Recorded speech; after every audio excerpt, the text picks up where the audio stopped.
Estamos en Visto Bueno Radio. Qué bueno que sigue con nosotros, son las 8 de la noche con 39 minutos.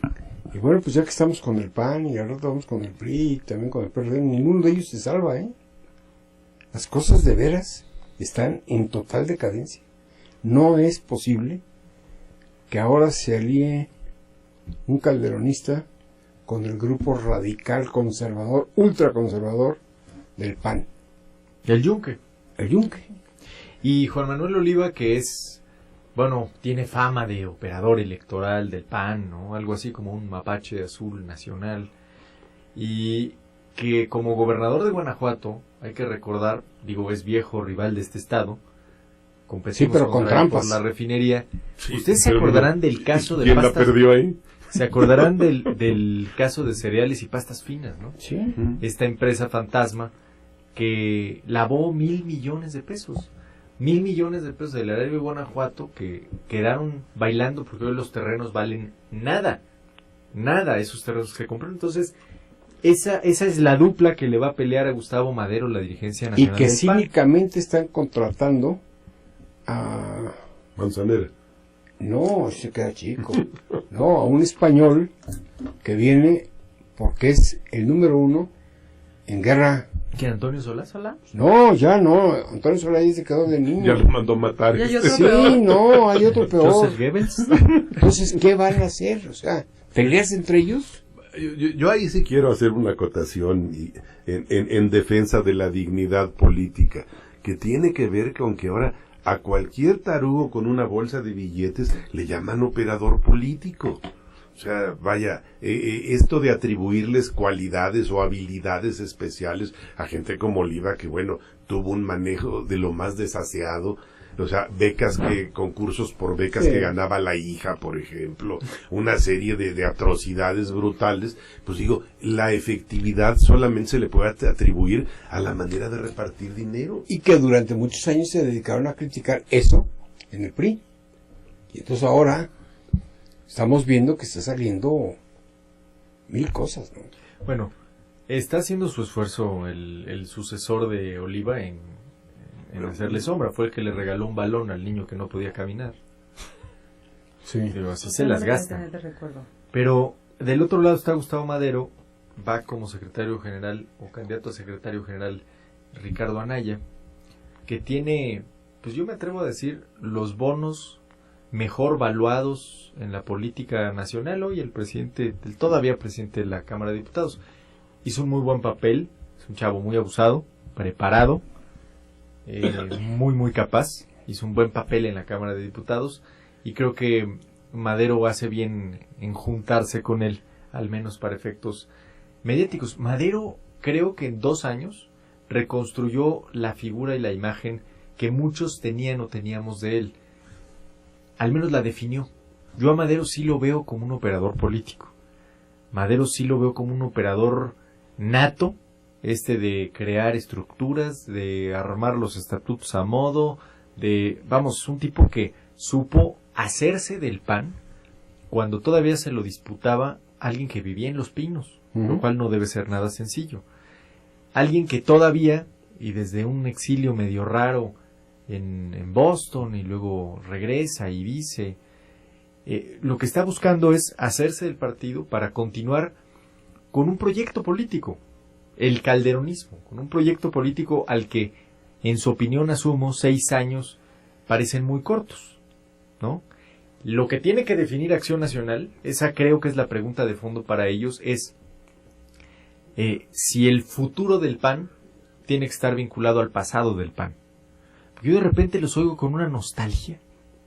Es decir, vamos a regresar a los principios. Si pudieran exhumar a Gómez Morín y sentarlo en el Comité Ejecutivo Nacional, lo harían. Tienen una nostalgia por el pasado cuando tienen que asumir que ya gobernaron. Pero En otras palabras, no van a recuperar la virginidad política, ¿eh? No, eso no se puede. Ya no hay vuelta atrás. Irreparable. Ya gobernaron, ya. La virginidad política ya la perdieron. ¿Una cirugía? No hay manera. Entonces creo que lo que tendrían que preguntarse es, pues si van a construir viendo al pasado, el pasado que ya incluye al calderonismo y a los despojos del calderonismo, o no. o se reinventan. Pepe, la realidad es que son una bola de escuincles que dependen de lo que diga Calderón. Y Calderón los tiene súper controlados. Pero Calderón no dejó nada de existencia real que puedan aprovechar. Es puro aire. Entonces, la verdad es que yo no veo cómo pueden aprovecharse. ¿Cómo se atreven a decir calderonismo? ¿Quién es el...? Germán Martínez habla del post-calderonismo. Sí, pero Germán ya resultó que es el que más o menos le patina bien el coco, ¿eh? Germán ya no, entiendo que ya no es parte del grupo. Bueno, Por como lo he visto en Reforma, donde tiene una columna, la verdad, muy buena los lunes. Dicho sea de paso, o sea, creo que escribe muy bien. Lo noto muy alejado del grupo de Felipe Calderón, cuando fue el más cercano. Tal vez solo después de Muriño, el más cercano al presidente Calderón. César Nava lo habían presentado como un joven brillante, y la verdad es que... Pero se esforzó en probar lo contrario, ¿no? Sí, Lo logró por supuesto. rápidamente. Y todavía sigue en la campaña de Mr. Evans. Y luego se casó con una intelectual importante, confirmó esta teoría, ¿no? Bueno, de que era hábil para la compra de departamentos a precios de ganga, digo, Oye, eso sí, que diga No dónde, cualquiera, digo, pues, que hay que diga ver. dónde, Cualquiera. ¿no? Porque yo veo los precios de los departamentos y no alcanza para ninguno, pero él encontró un preciezazo en una superzona. Entonces, Habrá que consultar. Pero además teniendo a los que tuvo a su lado, como por ejemplo Max Cortázar, que le sabía la comunicación o decía saberle la comunicación, no le supieron sacar de la crisis que tenía. bueno, Max Cortázar también debemos recordar, Connotado. un connotado comunicador que hizo sus pininos como baterista de Timbiriche. Y todavía en las fiestas sigue siendo baterista. Digo, yo creo que ahí con Eduardo Capetillo y Vivi Gaitán debió aprender muchísimo de manejo de prensa, ¿no? Me imagino, por eso también le fue al gobierno de Calderón Es en evidente términos de comunicación. que hay una profunda crisis en materia de partidos políticos. Creo Totalmente de que acuerdo. se han desvirtuado la función de los partidos, la importantísima función que tienen los partidos, y han caído en el interés cotidiano, en el interés económico del espacio y En demás, perjuicio de México, ¿no? en la negociación vergonzosa, porque digo, la política es negociación, Es un pero arte. hay que ver qué es lo que se pone sobre la mesa y qué es lo que no se puede poner sobre la mesa y se tiene que defender con todo. No, acá en este mercado se vende cualquier cosa. Y en perjuicio, creo, de México, porque Absolutamente. al final ni al PRI le conviene un PAN debilitado, ni al PRD, ni un PRI debilitado. Es decir, creo que los partidos políticos, Cada como uno bien está en su dices, función. Pero tiene una función que hoy no están cumpliendo a cabalidad. Y se Es más, debilitaron los yo te tres. diría, hoy en México, de verdad, si hiciéramos una encuesta, ¿quién milita en un partido político? ¿Quién dice abierta y con toda, digamos, seguridad, yo soy priista, soy panista, soy perredista, soy panalista, bueno, eso sí, soy verde ecologista, petista? Yo creo que fuera de las estructuras es muy difícil que hoy un partido político invite a un ciudadano a compartir su ideología, a compartir su programa de gobierno. Para empezar, los vemos dando unos bandazos brutales, ¿no? De repente el PRD dice no a la venta de Pemex, pero sí al alza en los impuestos y aprueba con el PRI la reforma fiscal, por ejemplo, ¿no?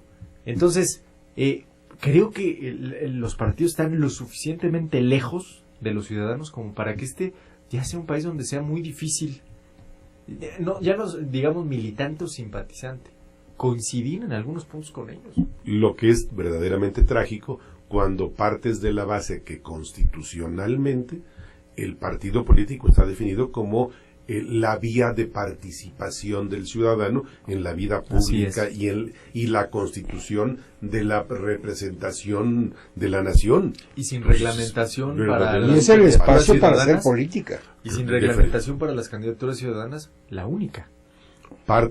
La única. Y vaya, partamos de la base del fenómeno que ocurrió con el PAN, que mientras fue gobierno, bueno, las listas, se les acababan las listas para llenar todos los miembros del partido, que dejaron de ser gobierno, y bueno, pues la lista mermó bastante. 300,000 según el último, Sí. último padrón de reafiliación, ¿no? Entonces, para mí sí es una crisis de credibilidad muy grave la que viven los partidos. Bueno, ¿y a todos, quién ven en el PRD? Que ahora resulta que Navarrete ya dijo que no cede su espacio y que él va a hacer. Bueno, Aún frente al propio Cuauhtémoc. el grupo Los Chuchos ha replicado algo que le funcionó muy bien al régimen postrevolucionario, ¿no? Que es, hoy te toca a ti, mañana te toca a ti y nadie respinga. O sea, es una buena lógica para evitar el derramamiento de sangre que a los perredistas les aquejaba cada elección. Entonces, en teoría, tendría que ser Carlos Navarrete. Y no tendría que haber problema con ello porque ya fue Jesús Ortega, ya fue Acosta Naranjo y ya fue ahora Chucho Zambrano. Siempre y cuando la operación política de PRD fuera exitosa. Si es exitosa y se pueden dar esos acuerdos, me parece perfecto. Pero yo no creo que sea exitosa la operación política del PRD de a mí, ninguna manera. te confieso que me gustaría ver a Marcelo Ebrard. Aunque no lo veo, me gustaría que él fuera dirigente del PRD. Creo que es un capital político enorme que está desperdiciando. Se está desperdiciando con un gobierno gris de Miguel Ángel Mancera en el Distrito Federal. Y con un mal cálculo de Marcelo. Creo que le apostó demasiado a sus chambas estas de la ONU y de alcalde del siglo. Y que para lo práctico no le ayuda para lo mucho. práctico debes entender que si no estás en la prensa con un reflector encima, con una palestra pública, no existes. Y entonces, pagas puntualmente la luz que gasta el reflector. Así es. Político que no tiene buena relación con la prensa no existe. No existe. Lo vimos con Marcelo, creía que era por él y no, era todo lo que tenía alrededor cuando era regente de la ciudad. Bueno, eso es algo ¿no? que nos pasa Sí, claro. todos los días en este país. Nos enamoramos de nosotros mismos, o sea, pagamos la música, los cohetes, la banda, las mantas, confeti y demás, y nos emociona hasta las lágrimas ver cómo nos quiere la gente. Y la fiesta es espontánea. No, nos enternece. Digo, la verdad es que deberíamos... Marcelo debió ser senador. Yo creo que Marcelo debió ser senador. Fue un error de cálculo. Uno bajarse así como se bajó de la contienda, todo el mundo le aplaudió 2 días, y a partir de entonces hemos dicho, ¿y de qué sirve? se regaló, ¿no? Bueno, se regaló muy pronto. a Mancera se le olvidó el nombre del director del metro. Digo, Sí.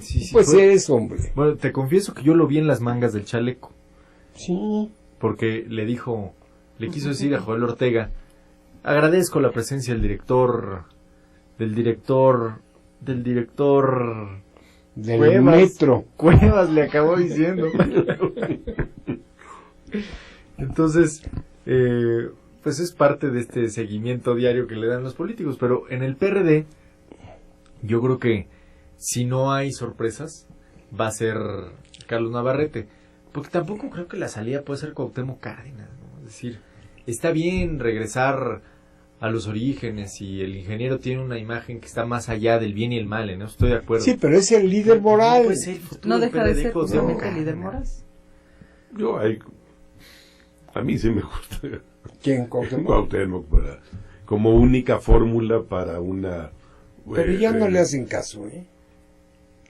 Yo creo que Carlos Navarrete tiene buen manejo de prensa, tiene buenos operadores que conocemos, y yo creo que... A mí me parece un buen político. Sí, claro. Navarrete.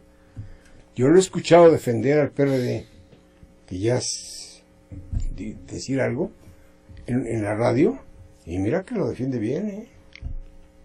Y los conductores de la radio con él le dan su pase muy bien. Vamos a ver también cómo opera cuando se instrumente este candado de la reforma político-electoral que sube la vara para tener el registro como partido político, ¿no?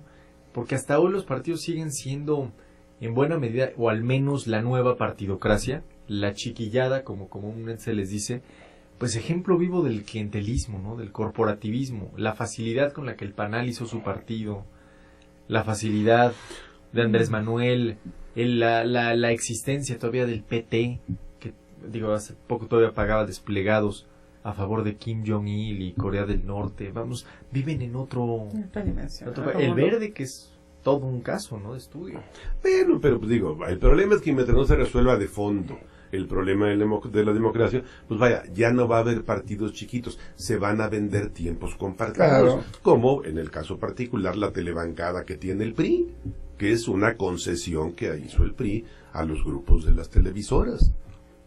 Y es como si fuera un partido chiquito y ellos votan por su cuenta, a los intereses en lo particular, sin ninguna sujeción al partido. Así que vaya, mientras no cambie el fondo, mientras no se dediquen a hacer lo que tienen que hacer y tengan un poco más de decencia política y honestidad en su manejo, va a seguir siendo nada más. O sea, nunca.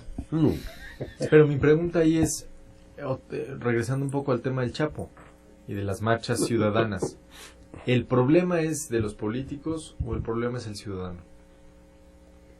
Hoy es el ciudadano. Es el ciudadano, pero el problema está de que en gran medida la actitud del ciudadano tiene que ver con una forma de ejercer el poder que es avasallante definitivamente. Entonces, yo sí creo que el primer paso tendría que darlo el Estado, el gobierno, para incentivar esta cuestión, esa participación, esa asunción de la posición crítica y responsable del ciudadano, porque si no, así solitos, digo, hay grandes territorios en este país que están muertos para la participación ciudadana, que lo mismo es Chana que Juana y hacen cualquier tropelía. Cuando ve uno algunas actividades de los gobernadores de Aguascalientes y demás, digo, es increíble que la gente no diga nada y se los permiten tranquilamente, ponen ruedas de la fortuna, en fin, sí. Y la gente tranquila.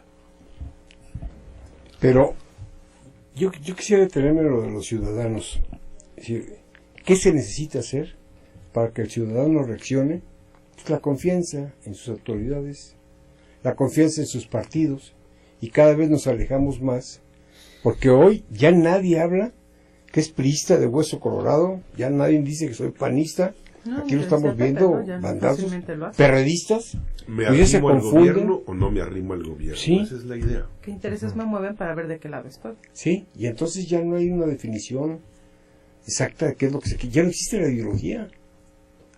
Y no participan porque no tienen la sensación de que pueda servir de algo. Y lo mismo Pues me- certeza, ¿no? De que van a ser voy a ir a tomados en pelearme como para aquí, si Como no van para- a cambiar las cosas, claro, ¿no? claro. Pero sí es obligación del ciudadano Estaba pendiente. decir ya basta. Pero no basta como Martín, Podríamos empezar con ir a votar el día de las elecciones, por favor. por ejemplo. Mientras se sigan decidiendo elecciones con el 35-40% de la votación, pues ganan los acarreados, ganan los embutes y ganan muchas Así es. cosas. En el momento que tuviéramos votaciones más elevadas, esto sería más difícil. Pues Carmen. el tiempo se ha terminado, son las 8 de la noche con 58 minutos. Ingeniero Caín, muchas gracias. Licenciado Juan Manuel Sepúlveda, muchas gracias.